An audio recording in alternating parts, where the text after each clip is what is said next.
St. Simon Stock, Carmelite, 1265, Bordeaux. St. Simon Stock was born of a noble family, in the county of Kent, in England. While he was still studying as a boy, he was chosen for the Lord's lot. While he was still in his 12th year, he left his parents, turned away from all the things of his home and all the pomps of the world, and went into the desert, where he made his dwelling in the hollow trunk of an oak. Thus separated from all dealings with men, the more he starved his body as regarded earthly food, the more did he banquet his soul with the contemplation of the things of heaven. And the less he conversed with men, the more communion had he with the saints.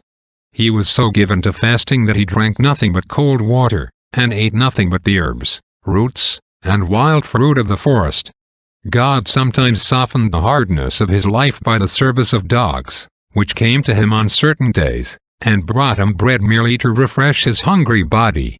He ate alone in his tree, instant in prayer, sighing deeply, slept very seldom, and brought his flesh into subjection to his spirit by binding it with brambles and beating it with thorns.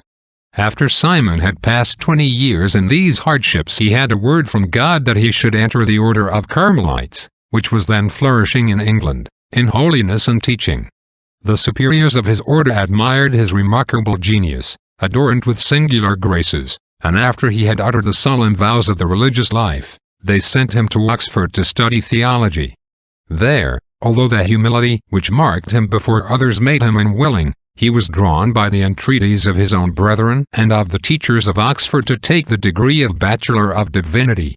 He thenceforth applied his mind to the salvation of souls, and it would be hard to say what kind and abundance of fruits he yielded to the Church in that office.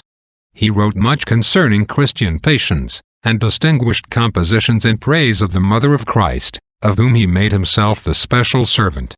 After the death of Alanus, general of the whole order, he was unanimously chosen at Aylesford to succeed him. To the burden of this great dignity he added watchings more frequent, tares more abundant, and Heraclith more vexing. He became harder to himself, gentle towards all others, and afflicted his body by new stripes. His virginity he always preserved from the beginning. God was pleased that the holiness of Simon's life should be publicly attested by many miracles. In the spirit of prophecy he foretold very many things to come. He cured incurable diseases.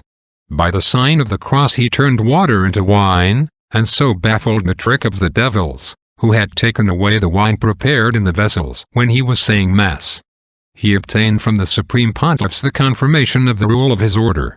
He besought the Holy Virgin to mark, apart from all other orders, by some special privileges this order so confirmed, which hath the joy to call itself hers.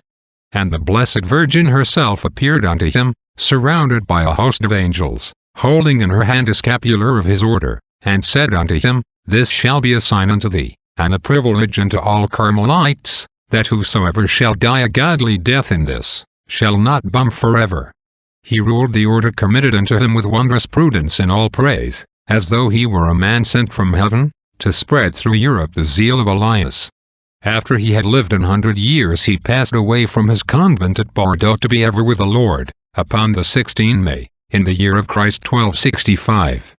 On the 3rd day after his burial his body, famous for miracles, in obedience to a warning from God, was exhumed and raised, and laid in a place of greater honor. Oremus. Let thy people, O Lord, who belong to thee and to the Virgin Mother, make glad for the solemn feast day of thy blessed servant Simon, and, as they obtain through his hands the sign of such a mighty protection, may they attain the grace of eternal predestination. Amen.